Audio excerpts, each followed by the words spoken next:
Implementasi model pembelajaran realistik Mathematics Education atau RME di sekolah dasar. Mata kuliah model pembelajaran matematika di sekolah dasar. Dosen pengampu mata kuliah Bapak Andes Samparandes Asmara, MPD. Kelompok 1 kelas SD 19C. Nabila Framesti Anita Yulianingsih, Rika Fathul Barka, dan Widya Ananda. Apa itu model pembelajaran RME? Pendidikan Matematika Realistis atau Realistic Mathematics Education atau RME adalah sebuah pendekatan belajar matematika yang menempatkan permasalahan matematika dalam kehidupan sehari-hari, sehingga mempermudah siswa menerima materi dan memberikan pengalaman langsung dengan pengalaman mereka sendiri. Langkah-langkah model pembelajaran RME. Langkah pertama, memahami masalah kontekstual. Langkah kedua, menjelaskan masalah kontekstual. Langkah ketiga, menyelesaikan masalah kontekstual. Langkah keempat, membandingkan dan mendiskusikan jawaban. Dan langkah kelima, menyimpulkan dari diskusi. Assalamualaikum. Waalaikumsalam. Kita baca doa terlebih dahulu ya. Siapa yang memimpin doa? Aku. Silakan. Mari teman-teman, sebelum belajar kita baca doa dulu. Baca doa mulai. Bismillahirrahmanirrahim. Rabbi zidni ilman warzuqni fahman. Amin. Kita menyanyikan lagu wajib nasional dulu ya. Ayo biar semangat, berdiri dulu. Itu Jika. Baiklah, sebelum belajar kita menyanyikan lagu wajib nasional Garuda Pancasila terlebih dahulu ya. Ya. Siap? Siap. 1, 2, 3. Garuda Pancasila, akulah pendukungmu, patriot proklamasi. Ibu cek kehadirannya dulu ya. Yang ada angkat tangan ya. Danto, Herlin, Radia, Sapa, Silvi. Mana Silvi? Sakit. Media. Yang hadir 5 orang, 1 orang sakit ya.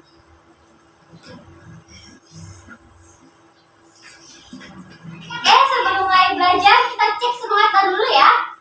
Yang kalau ibu bilang semangat pagi, kalian jawab pagi, pagi, pagi, yes, gitu ya. Ya?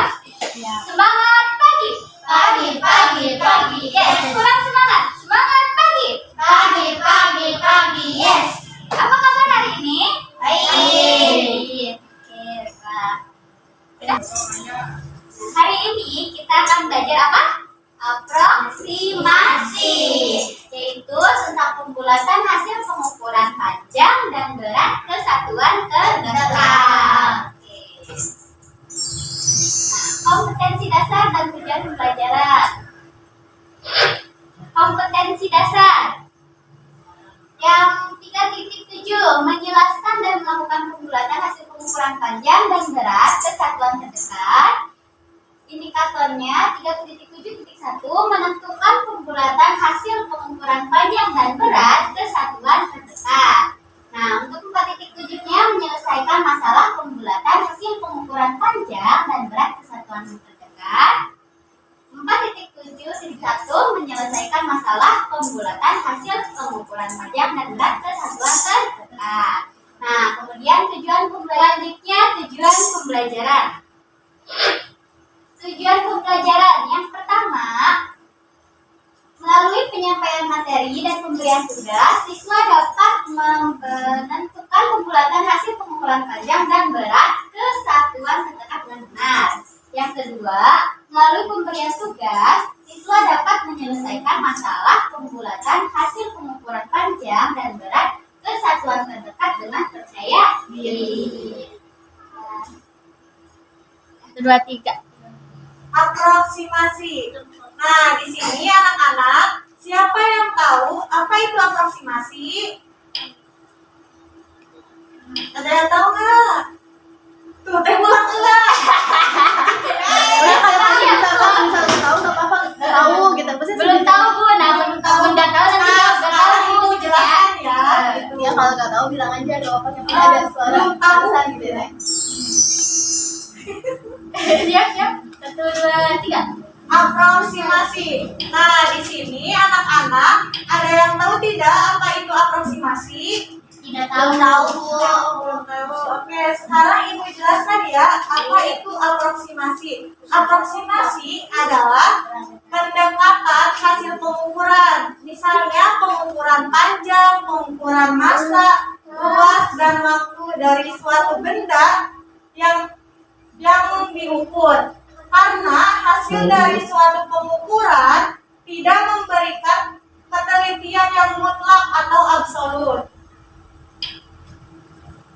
Misalnya, ketika ada orang yang bertanya kepada kalian, berapa panjang buku tulis ini? Kalian menjawab berapa? 15 cm. Ya, 15 cm itu adalah jawaban dari contoh aproksimasi atau pembulatan yang dilakukan terhadap satuan panjang.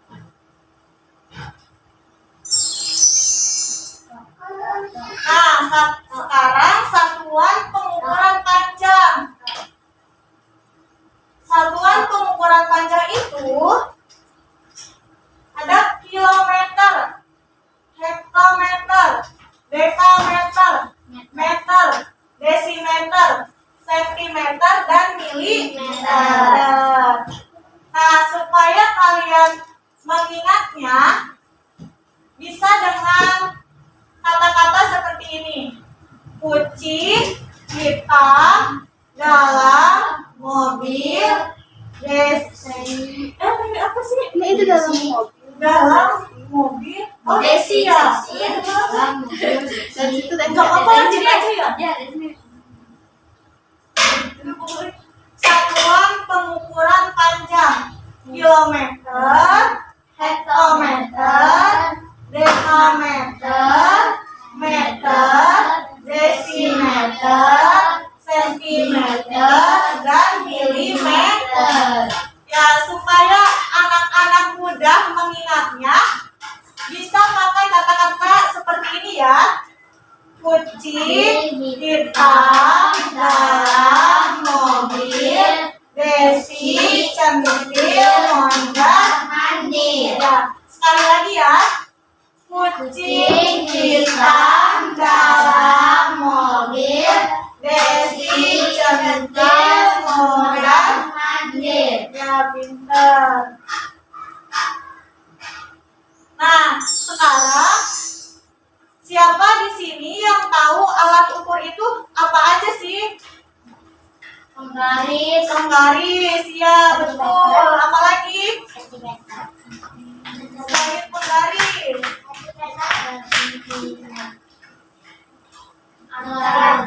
Ya, meteran kita pinter. Nah, di sini Ibu akan menunjukkan penggaris, gambar penggaris. Nah, ini yang tadi kalian sebutkan adalah alat ukur panjang. Di sini gambar pertama itu penggaris. Ini apa? Penggaris. Gambar yang kedua meteran pita. Meteran pita. Ya, meteran pita. Ta. Gambar yang ketiga meteran roll besar. Sat. Yang keempat Meteran kayu.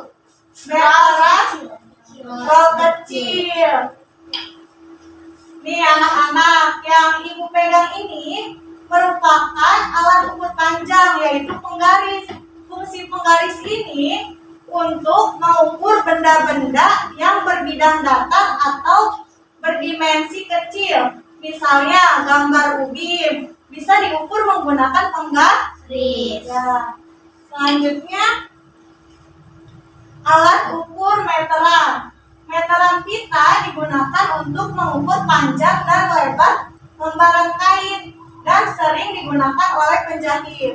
Jadi kalian ketika menjahit sering melihat penjahit itu mempunyai meteran pita. Selanjutnya itu meteran roll besar.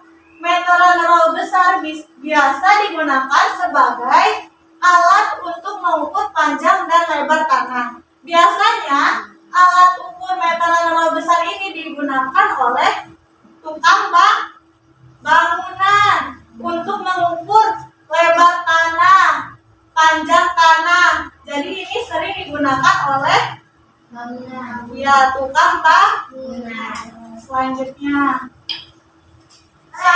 ini meteran saku atau roll kecil.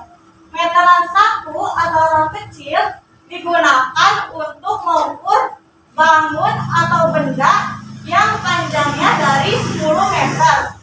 Orang yang sering menggunakan alat ini adalah tukang bangunan. Alat ini dinamakan meteran saku karena dapat dimasukkan ke dalam saku dan dibawa kemana-mana. Nah, jadi meteran ini juga bisa digunakan oleh tukang bangunan. Ya, tukang kayu juga bisa ya. Satuan pengukuran berat. Satuan pengukuran berat. Di sini ada kilogram, hektogram yang sama dengan ons, dekagram, gram, desigram, sentigram, dan miligram. Untuk mengingatnya bisa menggunakan ini ya kalimatnya. Kucing hitam dalam gudang, Desi cantik masuk gudang. Coba bareng-bareng ya. Kucing hitam dalam gudang, Desi cantik masuk gudang. Oke.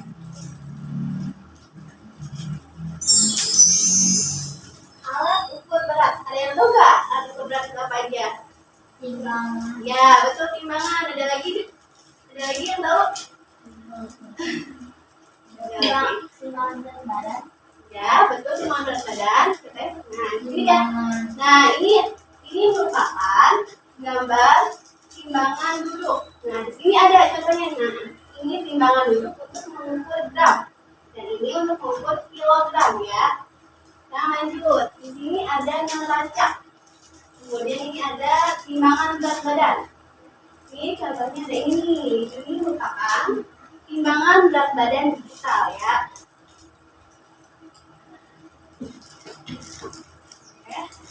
Sekarang ada ini timbangan kodok, sama ini timbangan gantung, sama timbangan hybrid. Timbangan duduk ini yang tadi diperlihatkan ya, merupakan salah satu alat ukur penimbang. Jadi timbangan duduk yang Suaranya. timbangan duduk.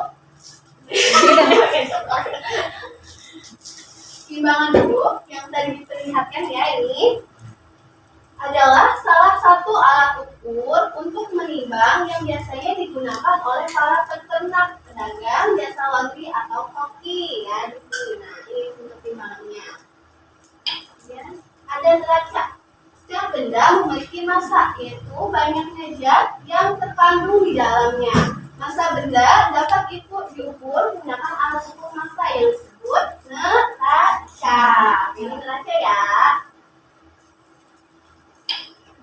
Timbangan badan.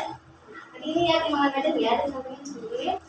Timbangan badan berfungsi sebagai alat ukur berat badan seseorang. Alat ukur berat satu ini biasanya ditempatkan pada puskesmas, rumah sakit, atau apotek. Ini gambarnya ya. Selanjutnya ada timbangan digital. Timbangan digital digunakan untuk mendapatkan nilai pengukuran yang lebih akurat. Ya, jadi ini pengukurannya sudah lebih canggih lagi ya. Disebut timbangan digital. Selanjutnya ada timbangan kodok.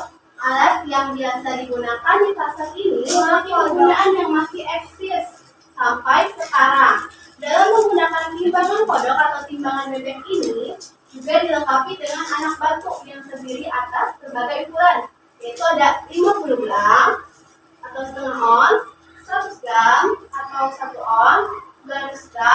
gaon, 5 gram atau setengah kilo, 1000 gram atau 1 kilo. Timbangan kodok memiliki kapasitas muatan mencapai 10 kg. Ini gambarnya ya. Ini disebut timbangan kodok. Selanjutnya ada timbangan gantung. Nah, ini ada gantungnya ya. Timbangan gantung atau plan scale digunakan untuk mengukur berat benda dengan cara digantung. Jadi, benda yang akan diukur beratnya digantungkan pada pengait yang ada pada timbangan gantung. Timbangan hybrid. Timbangan hybrid dapat disebut sebagai perpaduan antara timbangan digital dan mekanik. Hal itu karena cara kerjanya dengan memadukan kedua jenis timbangan itu. Oke, selesai ya anak-anak untuk satuan berat ukur berat sudah selesai. Selanjutnya kita akan coba untuk penghitungannya ya. Kita akan menggunakan alat ukur panjang. Itu mengukur. Ini buku ya. Cara mengukur buku kita ukur dari angka 0. Nah, di sini kan angkanya 20 lebih 1, jadi 20,1. Angka 1 pembulatan ke atas atau ke bawah ya? Ke bawah. Kenapa? Karena kurang dari 5. Kurang dari 5. Sehingga koma satunya tersebut diapain? Ditambahin atau dihilangin? Jadi 20. Hasilnya 20 ya. Sekarang kita akan menggunakan alat ukur berat. Di sini ada timbangan. Siapa yang mau maju ke depan? Ganta mau maju ke depan? Lihat nih, lihat ya, nih lihat. Hasilnya 36,10. Ini 0 ini termasuk ke pembulatan ke atas atau ke bawah ya? Ke bawah. Bawah. 1, 2, 3. Ini beratnya 36,1. Angka 1 pembulatan ke atas atau ke bawah?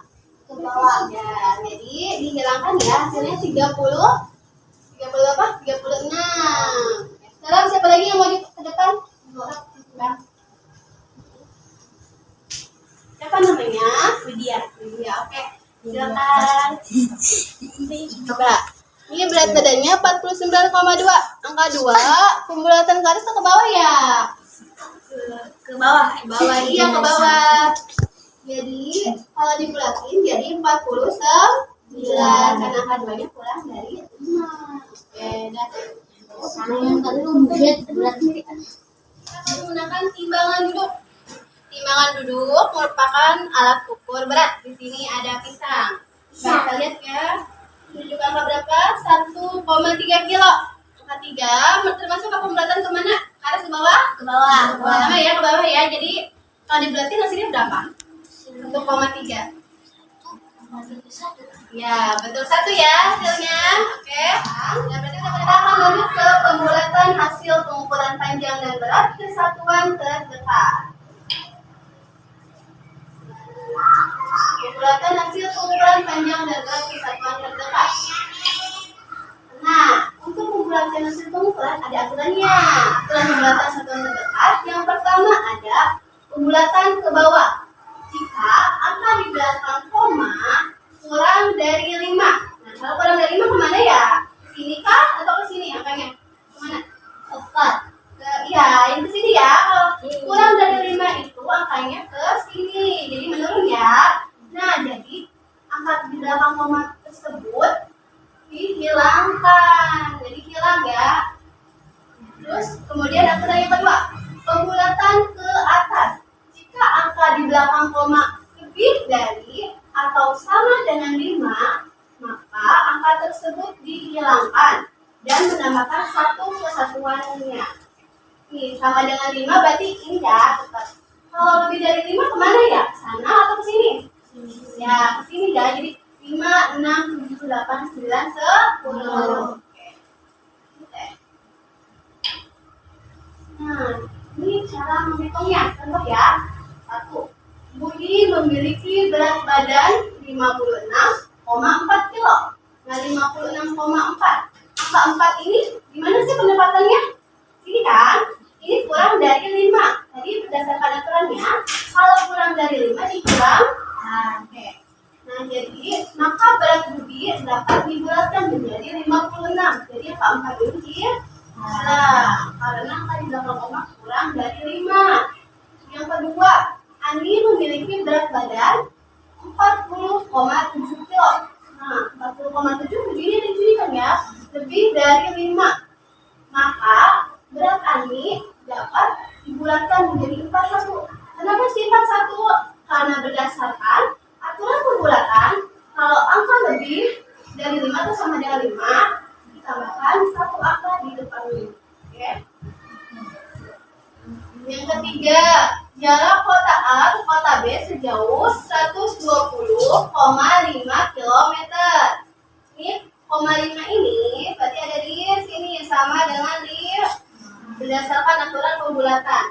Maka jarak kota A ke kota B dapat dibulatkan menjadi 121. Ya, karena ini sama dengan 5, jadi tambahkan di sini 1. Hasilnya 121 km.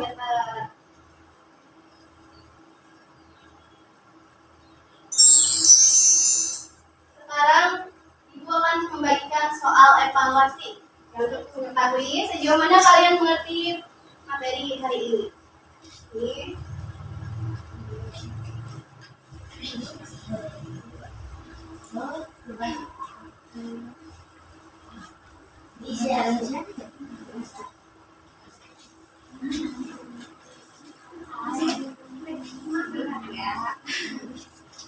Dulu ya. Isi lemak tidak?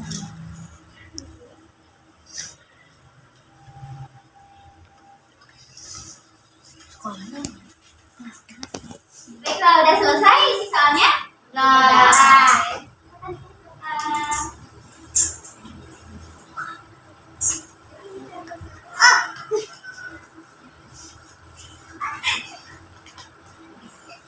Bentar, adalah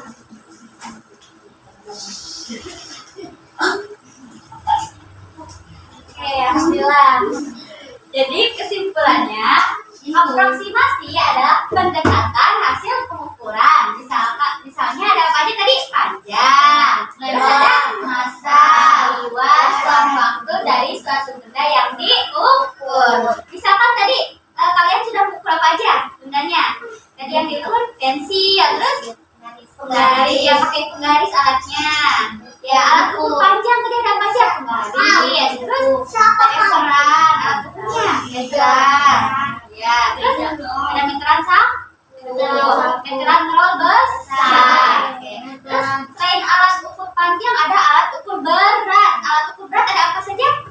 Tadi timbangan berat badan. Terus ada apa lagi? Timbangan kodok. Timbangan apa? Timbangan duduk. Ya. Terus ada juga tadi timbangan gantung. Ya, ada timbangan hybrid juga dan ada timbangan digital. Ya, neraca juga ada. Nah, setelah itu ada aturan pembulatan satuan tertekan. Tadi aturan yang pertama apa? Nah, pembulatan ke bawah. Jika angka di belakang koma kurang dari angka 5, maka angka tersebut dihilangkan. Ya. Dan yang kedua, pembulatan ke atas. Jika angka di belakang koma lebih dari atau sama dengan 5, maka angka tersebut ditambahkan satu kesatuannya. Oke. Baiklah. Alhamdulillah pelajaran hari ini telah selesai. Ada yang ingin ditanyakan? Ada yang ingin ada? Oke, baiklah. Kita berjumpa lagi di pertemuan berikutnya ya. Kita tutup pelajaran hari ini dengan mengucapkan alhamdulillah bersama-sama. Alhamdulillahirabbil alamin. Silakan untuk memimpin doanya. Mari teman-teman, sebelum pulang kita baca doa dulu. Baca doa mulai. Bismillahirrahmanirrahim.